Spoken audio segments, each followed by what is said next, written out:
Friends, welcome to GMHS study classes. आज हम chapter 2 statistics का एक्सरसाइज 2 स्टार्ट कर रहे हैं, जिसमें सेक्शन ए स्टार्ट करेंगे। ऑलरेडी वीडियोस अपलोडेड है आगे की सारी एक्सरसाइज के सॉल्व्ड, उसमें सॉल्यूशंस है। तो आज हम एक्सरसाइज 2 सेक्शन ए स्टार्ट करते हैं। फर्स्ट MCQs है 15 टेक्स्ट बुक के, वो यहाँ पे सॉल्व कर रहे हैं। तो आप देख सकते हैं। फर्स्ट ऑफ ऑल इसे स्टार्ट करते हैं। विच of the following variable is discrete. तो यहाँ पे हमें बताना है कौन सी वेरिएबल डिस्क्रीट है। तो क्वेश्चन आप ऑप्शन सारे देख लीजिए इस क्वेश्चन के। Height of a person, area of ground, weight of a commodity या नंबर ऑफ चिल्ड्रंस पर फैमिली।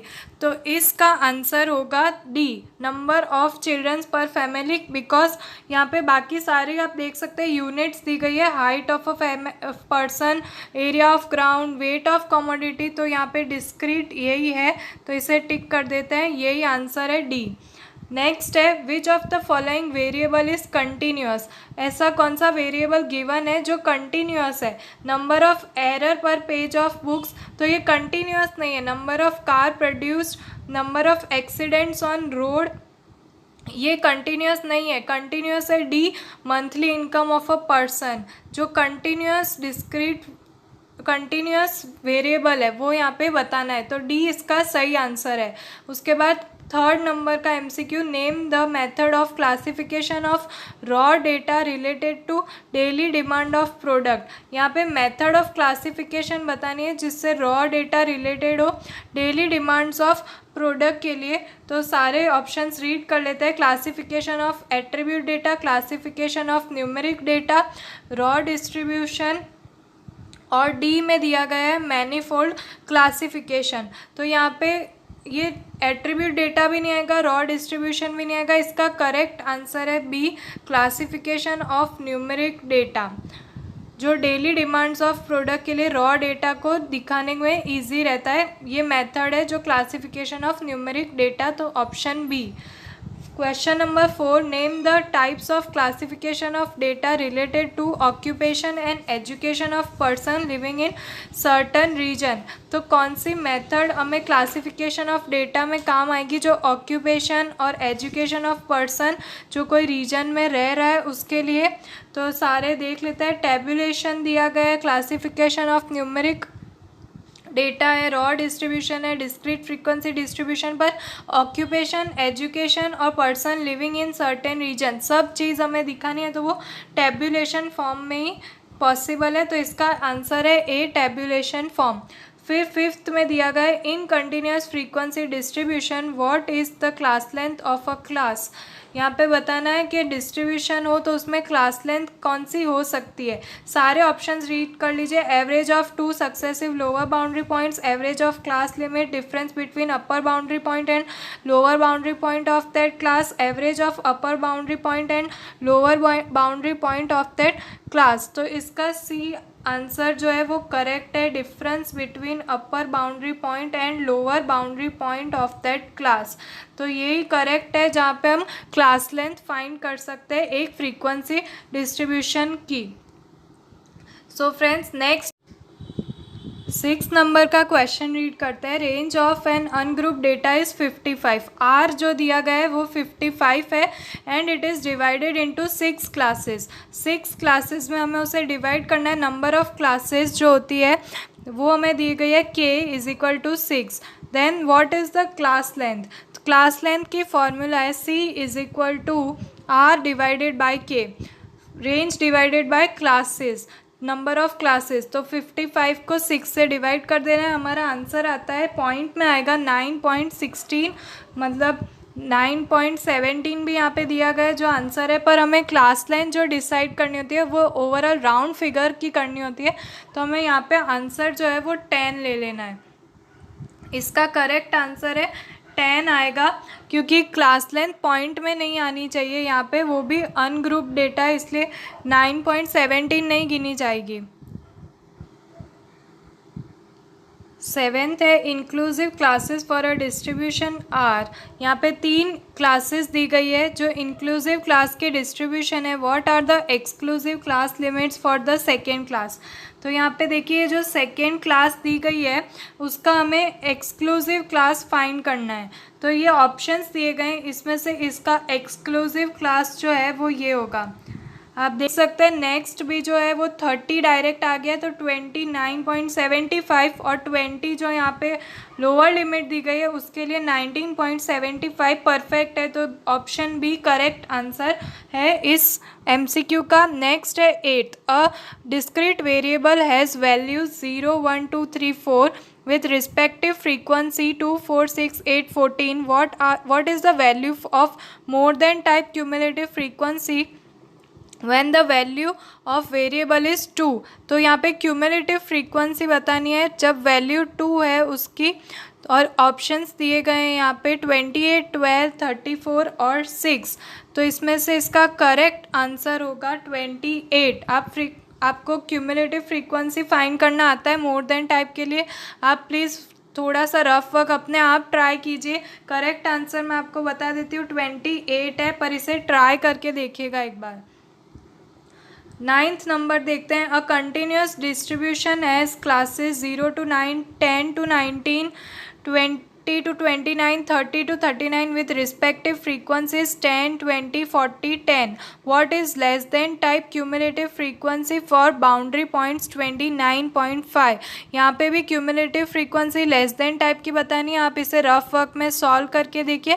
करेक्ट आंसर मैं आपको यहाँ पे बता देती हूँ 9th नंबर के लिए ऑप्शन सी 70।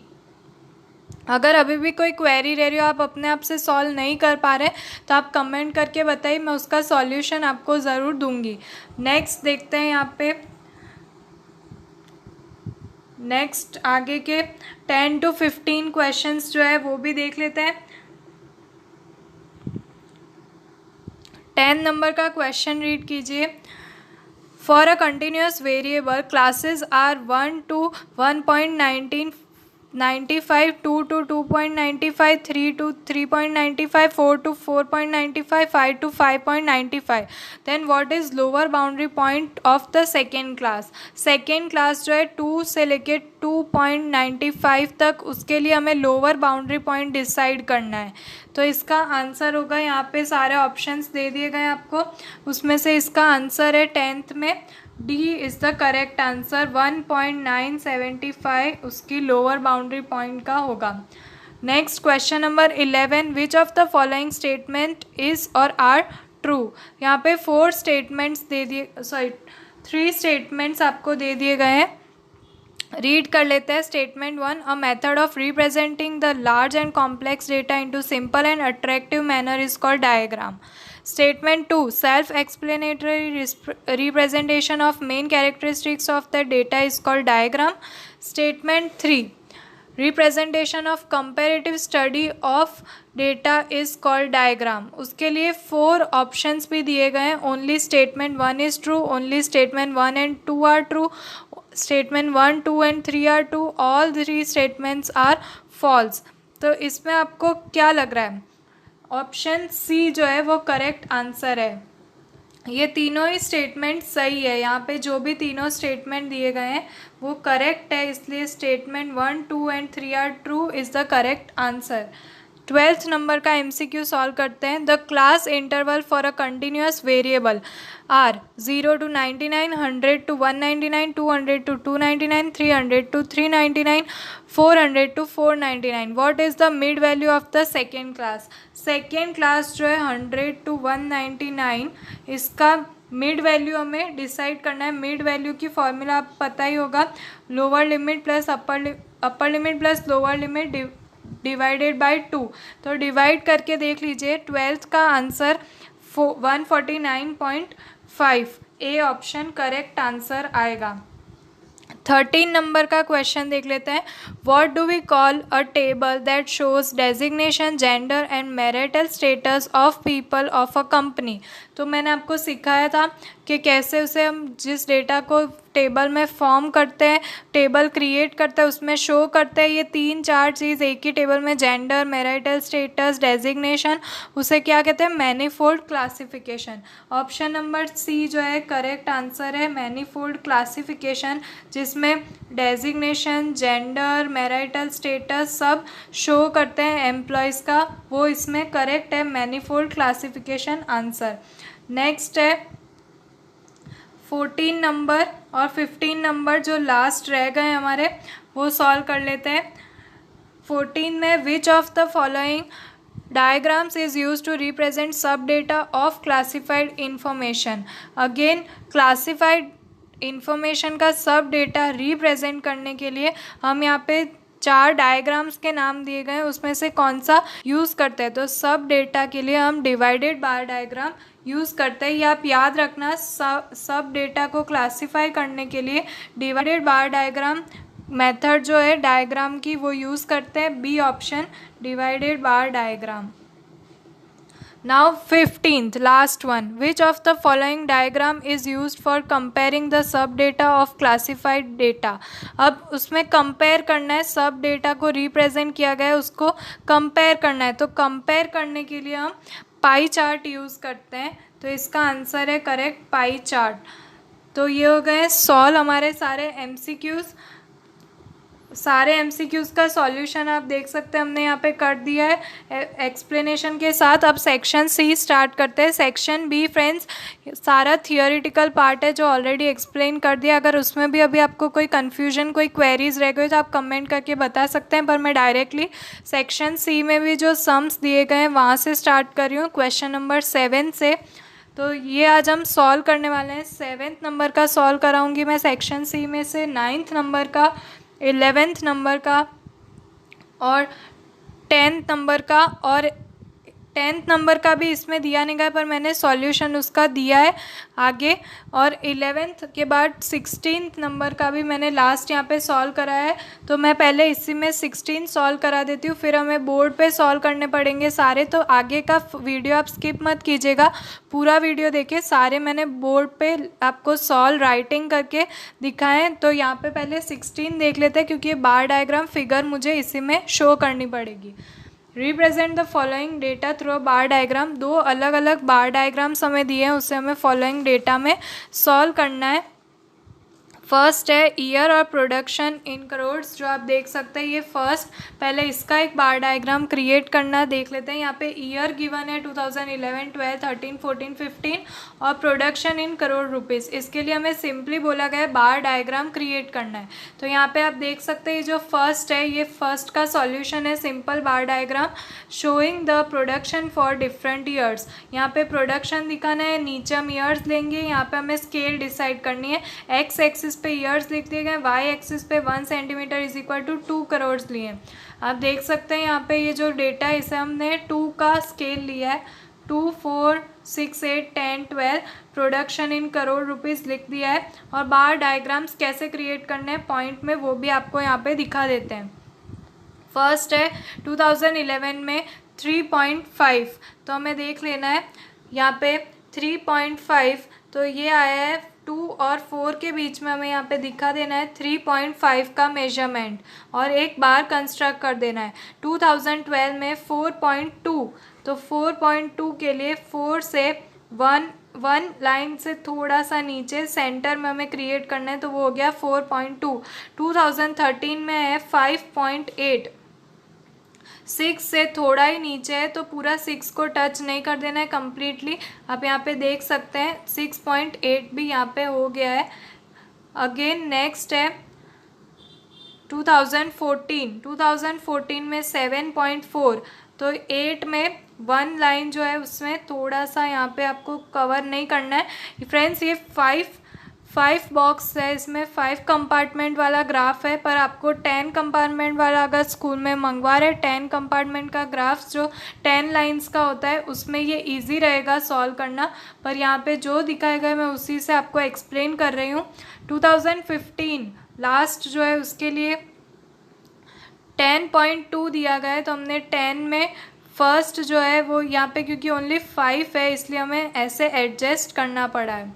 तो ये कम्प्लीटली एक पूरा डायग्राम यहाँ पे सॉल्व हो गया है। नेक्स्ट देखते हैं जो सेकेंड है, स्ट्रीम और नंबर ऑफ़ स्टूडेंट्स दिए गए हैं, आर्ट्स, कॉमर्स, साइंस, इंजीनियरिंग और अदर्स, और उसके लिए हमें नंबर ऑफ़ स्टूडेंट्स दिखाए गए जिसे हमें बार डायग्राम में रिप्रेजेंट करना है। तो यहाँ पे देखिए simple bar diagram showing the number of students in different faculties, यही है हमारा। उसमें हमने एक्स एक्सिस पे सारी फैकल्टीज़, सारी स्ट्रीम्स डिसाइड कर ली है। नंबर ऑफ़ स्टूडेंट्स को हम वाई एक्सिस पे रख रहे हैं। अगेन देख लीजिए यहाँ पे कैसा आपको दिया गया है, वैसे हमें स्केल डिसाइड कर लेनी है। 2000 से स्टार्ट करते हैं, 10-12,000 तक जाएगा। 1 centimetre is equal to 2000 student, scale decide कर दी है। अब सॉल्व करते हैं। 2000, 4000, 6000, 8000, 10,000, 12,000 की यहाँ पे हमने मार्किंग्स कर ली है। First arts, commerce, science, engineering, other faculties लिख के रखी है। आर्ट्स के लिए हमें ड्रॉ कर देना है 5900। तो अभी अगेन यहाँ पे 5 कंपार्टमेंट्स का ग्राफ है हमारे पास, तो हमने यहाँ पे 6000 से थोड़ा नीचे इसे कंस्ट्रक्ट कर दिया है। कॉमर्स फील्ड के लिए दिया गया 10,200, 10,000 से थोड़ा सा ऊपर लेके कंस्ट्रक्ट कर देना है। साइंस फील्ड के लिए दिया गया है कम्प्लीटली 6000, तो 6000 की मार्किंग पे हमें इसे कंस्ट्रक्ट कर देना है बार डायग्राम को। इंजीनियरिंग के लिए दिए गए हैं हमें 4500, तो हमें सेंटर में से थोड़ा नीचे 4500 यहाँ पे मार्क कर देना है।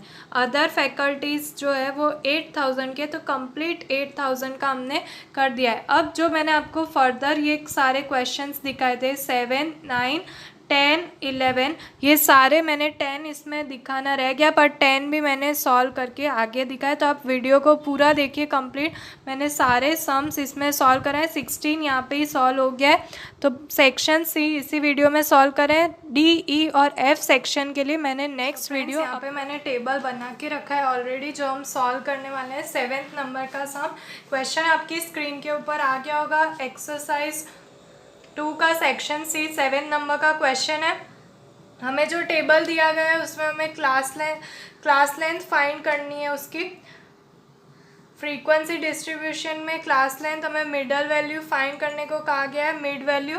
तो यहाँ पे हमें क्लासेस दिए गए हैं और फ्रीक्वेंसी डिस्ट्रीब्यूशन दिया गया है जिसके लिए हमें मिड वैल्यू फाइंड करनी है। तो मैंने ऑलरेडी लिख के रखा है, जो हमारे क्वेश्चन में इंफॉर्मेशन दी गई है। क्लासेस 0 से 9, 10 to 24, यहाँ पे अनइक्वल क्लास लेंथ है जो आप देख सकते हैं। यहाँ पे अनइक्वल क्लास लेंथ दी गई है। यहाँ पे 10 to 24, फिर डायरेक्ट 25 to 49, 50 to 74, 75 to 100 और उनकी फ्रीक्वेंसी डिस्ट्रीब्यूशन। अब मिड वैल्यू फाइंड करनी है, उसकी फॉर्मूला जो है वो यहाँ पे लिखी है, upper limit minus lower limit divide by 2। तो यहाँ पे हमें देख लेना है अपर लिमिट कौन सी है, माइनस लोअर लिमिट कर देनी है।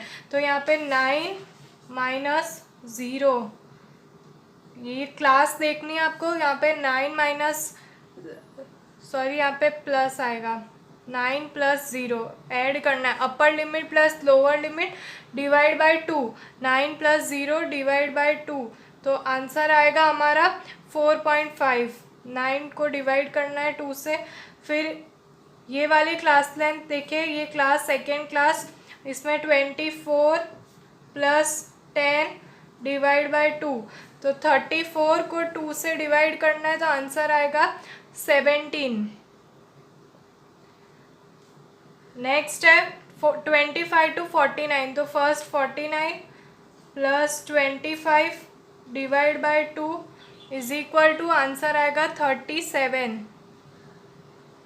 Next 74 plus 50 divide by 2, answer is 62। Next है 75 to 100, तो first of all 100 plus 75 divide by 2 is equal to answer 87.5। आप कैलकुलेटर यूज़ कर सकते हैं तो आंसर जल्दी आ जाएगा, और ये आंसर आया है। यहाँ पे ये सम सॉल्व हो गया है। नेक्स्ट क्वेश्चन कर रहे हैं, क्वेश्चन नंबर 9। 9 नंबर का क्वेश्चन रीड करते हैं। Prepare less than type cumulative frequency distribution from the following. Less than type का क्यूमुलेटिव फ्रीक्वेंसी डिस्ट्रीब्यूशन फाइंड करना है। तो यहाँ पे हमें लिख देना है पहले जो ऑब्जर्वेशंस दी गई है लेस देन और इक्वल टू ऑब्जर्वेशंस 10, 20, 30, 40, 50 जो ऑब्जर्वेशंस दी गई है, अब उसका frequency distribution cumulative frequency distribution find करना है। तो लेस देन टाइप और इक्वल टू, तो फर्स्ट ऑफ ऑल ऑब्जर्वेशन में 10 की जो फ्रीक्वेंसी दी गई है उसके इक्वल या उससे लेस जो भी है वो हमें यहाँ पे ले लेना है। तो इक्वल में हमें 10 दिया गया और उससे लेस की हमें दी नहीं गई है कोई भी इंफॉर्मेशन, तो 10 ले लिया और उसके सामने यही हो गई उसकी क्यूमुलेटिव फ्रीक्वेंसी 10। उसके बाद 20 जो ऑब्जर्वेशन में 20 दिया गया है उसकी फ्रीक्वेंसी डिस्ट्रीब्यूशन और उससे लेस वाली लेनी है हमें, लेस देन टाइप है इसलिए। तो 10 और 30, 20 की दी गई है 30 और जो प्रीवियस फ्रीक्वेंसी डिस्ट्रीब्यूशन लेना है वो वापस से रिपीट करना है 10 + 30, तो यहाँ पे लिख देना है 40। नेक्स्ट है अगेन 30, तो 30 और उसके प्रीवियस की 2, यहाँ पे जो 30 उसके लिए जो 30 फ्रीक्वेंसी डिस्ट्रीब्यूशन दिया है वो और प्रीवियस 2, तो 10, 30 और अगेन 30, तो ये हो गया है 70। ये सारी हमारी क्यूमुलेटिव फ्रीक्वेंसी है जो हम फाइंड कर रहे हैं, जो दिया गया है क्वेश्चन में फाइंड करने को बोला गया है वो यहाँ पे फाइंड करके लिख रहे हैं। 40 के लिए ऑब्जर्वेशन 40 है जिसका उसकी फ्रीक्वेंसी डिस्ट्रीब्यूशन है 20, तो प्रीवियस की सारी ले लेनी है और 20 भी ऐड कर देना है। यहाँ पे 20 ऐड हो गया तो 70 में 20 सिर्फ ऐड कर दीजिए, 90 आ जाएगा आंसर। और 50, अब 50 ऑब्जर्वेशन है उसके लिए 10 है उसका फ्रीक्वेंसी डिस्ट्रीब्यूशन, तो प्रीवियस सारी ले लेनी है और 10 को ऐड कर देना है और यहाँ पे 90 में डायरेक्ट 10 ऐड कर दिया, 100 आ गया हमारा आंसर। ये सारी क्यूमुलेटिव फ्रीक्वेंसी है इन ऑब्जर्वेशंस के लिए जो फाइंड हो गए क्वेश्चन में बोला गया था। अब नेक्स्ट क्वेश्चन है 10th सॉल्व करते हैं। 10 नंबर का क्वेश्चन देखते हैं, रीड करते हैं। Demand of certain items is classified as good, moderate and weak. On the basis of the study for entire year, it is known that the demand was moderate during 22 weeks, whereas the demand was weak during 18 weeks. Present the information in a table. एक table में हमें ये information present करनी है कि demand of a certain item, एक product की हमें डिमांड बताई गई है ड्यूरिंग द ईयर और वीक्स में बताई गई है। अब पूरे ईयर में टोटल 52 वीक्स होते हैं, तो यहाँ पे लिख देंगे 52 वीक्स टोटल में, टोटल पूरे ईयर में 52 वीक्स होते हैं और यहाँ पे इस प्रोडक्ट की डिमांड मार्केट में कितनी और कौन से वीक में रही है वो बताया गया है। गुड मतलब अच्छी कितने वीक्स तक रही थी, मॉडरेट मीडियम डिमांड कितने वीक्स तक थी और वीक डिमांड के मार्केट में उसकी डिमांड बहुत कम थी इस प्रोडक्ट की, वैसी वीक डिमांड कितने वीक्स तक रही है उस डेटा को हमें प्रेजेंट करना है। तो हमने टेबुलर फॉर्म में लिख दिया है demand of item good, moderate, weak, total और नंबर ऑफ वीक्स दिखा दिया है, टोटल 52। अब मॉडरेट और वीक हमारे क्वेश्चन में गिवन है, आप देख सकते हैं फर्स्ट लिखा है मॉडरेट में 22 वीक्स है और वीक एकदम वीक डिमांड रही है वैसे 18 वीक्स है, तो 52 में से 18 और 22 को ऐड करके सब्ट्रैक्ट कर दीजिए। 22 + 18 इन दोनों को सब्ट्रैक्ट कर दीजिए 52 में से, तो 12 वीक्स रिमेनिंग रहेंगे जो गुड डिमांड रही होगी, ऐसे वीक्स 12 रहे होंगे। तो ये बस इतना ही दिखाना है टेबुलर फॉर्म में। क्वेश्चन नंबर 10 कंप्लीट हो गया है यहाँ पे। नेक्स्ट क्वेश्चन नंबर 11 देखते हैं। अंदर ही अंदर सब्ट्रैक्शन और एडिशन करके हमें टोटल टेबल को कंप्लीट करना है। तो यहाँ पे देख लीजिए ईयर दिया गया है 2014-15, उसके लिए एट्रीब्यूट ए और एट्रीब्यूट बी दिया गया है, उसमें सब डेटा है 1 2 टोटल, 1 2 टोटल और टोटल फॉर 1 2 और उसका भी टोटल। यहाँ पे एट्रीब्यूट हमें बता ही नहीं गई है कि कौन सी कैटेगरी है, male, female, married, unmarried, educated, uneducated या एज वाइज, वो कुछ भी हमें दिया नहीं गया, सिर्फ एट्रीब्यूट और सब डेटा दिया गया है। पर हमें तो ये चीज़ को हमें ध्यान में रखना है, यही हमारा मेन कंसेप्ट है, यहीं पे कॉन्सेंट्रेट करना है कि हमें एडिशन सब्ट्रैक्शन कहाँ करना है। अब फर्स्ट ऑफ ऑल इस डेटा को अच्छे से देख लेते हैं। पहले 2014 का सॉल्व कर लेते हैं। ये 2014 पूरा ही अलग है, तो पूरा पार्ट अलग ही पहले सॉल्व कर लेते हैं। ये 2015 से रिलेटेड नहीं है, इसका कोई भी डेटा 2015 में नहीं आने वाला है, क्योंकि यहाँ पे हमें इनका टोटल गिवन नहीं है, तो इसको अलग ही फाइंड कर लेना है। अब स्टार्ट करते हैं। पहले एट्रीब्यूट ए में देख लेते हैं 2014 की साइड में क्या क्या इन्फॉर्मेशन गिवन है। तो आप एट्रीब्यूट ए के साइड पे कॉन्सेंट्रेट कीजिए। सब डेटा 1 में 200 दिया गया है, 2 में कुछ भी नहीं दिया गया है, और टोटल 300 दिया गया है। तो इन दोनों का टोटल 300 होना चाहिए, उसमें से 200 ऑलरेडी गिवन है 1 में, तो यहाँ पे 100 आ जाएगा आंसर। 300 में से 200 माइनस किए तो 100 मिल गया। अब इन दोनों को ऐड करें तो 300 ही आने वाला है। ये एट्रीब्यूट ए फॉर 2014 कंप्लीट हो गया। अब एट्रीब्यूट बी की साइड आते हैं। 200 गिवन है और उसमें से 101 में सब डेटा 1 में पहले से ही दिया गया है, तो हमें 2 का फाइंड करना है। तो यहाँ पे भी 200 में से 100 सब्ट्रैक्ट किया तो 100 बचा, तो 100 और 100 ऐड किया तो 200 टोटल हो गया एट्रीब्यूट बी का। तो एट्रीब्यूट ए और एट्रीब्यूट बी दोनों कंप्लीट हो चुके हैं। अब ये टोटल साइड में हमें एट्रीब्यूट 1 का और 2 का अलग अलग टोटल दिखाना है और उन दोनों को ऐड करना है। तो ये इसका टोटल जो है ए का वो देख लेना है 300, तो यहाँ पे लिख देना है 300। और 2 का, ये सब एट्रीब्यूट 2 का है, सब डेटा 2 का टोटल लेना है, उसमें 200 दिया गया है, तो यहाँ पे भी हम लिख देंगे 200 और टोटल कर देना है 500, इसका आंसर आएगा। तो ये टोटल 2014 कंप्लीट हो चुका है। ये 2015 से रिलेटेड नहीं है, इसका कोई भी डेटा इसके अंदर नहीं आएगा। अब इसे भी हमें ऐसे ही सॉल्व कर देना है। अब देखिए यहाँ पे एट्रीब्यूट ए की साइड में हमें ओनली एंड ओनली 2 में 400 का दिया गया है, सब डेटा 2 में 400 ही दिया गया है। अभी इसको यहीं पे रहने देते हैं। हम आते हैं एट्रीब्यूट बी की साइड पे। यहाँ पे हमें सफिशिएंट 2 डेटा दिए गए हैं, 1 में 150 और 2 में 300, तो इन दोनों को ऐड करके इसका टोटल हम यहाँ पे लिख सकते हैं।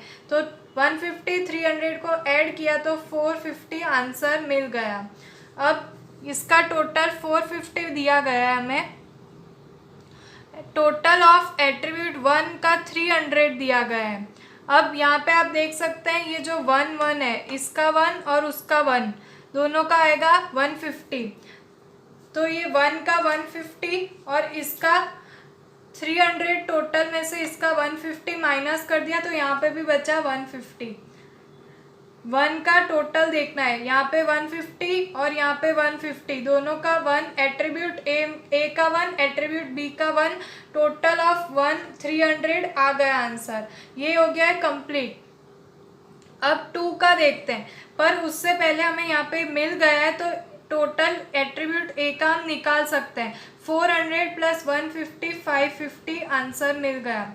तो ये इतना कंप्लीट हो गया, सारे डेटा यहाँ तक के कंप्लीट हो गए। अब 2 का, तो एट्रीब्यूट ए में सब डेटा 2 का और एट्रीब्यूट बी में सब डेटा 2, इन दोनों को ऐड करना है, तो आंसर आ गया है 700।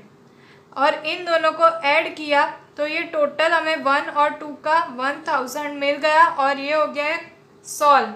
सम सॉल्व हो गया है, कंप्लीट हो गया है। अब नेक्स्ट क्वेश्चन देखते हैं। फ्रेंड्स, मैंने 16 सम ऑलरेडी पहले ही सॉल्व कर दिया इस वीडियो में, तो जो यहाँ पे दिखाना था सम वो उसमें सॉल्व हो चुका है 16, तो सेक्शन सी कंप्लीट हो चुका है। अब सेक्शन डी, ई और एफ मैं नेक्स्ट वीडियो में अपलोड करने वाली हूँ, उसके सारे सम्स। अगर आपको यहाँ तक सेक्शन सी तक कोई भी डाउट रहा हो, कुछ भी क्वेरीज हो, तो आप कमेंट करके बता सकते हैं। तो फ्रेंड्स, मिलते हैं हमारे नेक्स्ट वीडियो में, तब तक के लिए गुड बाय।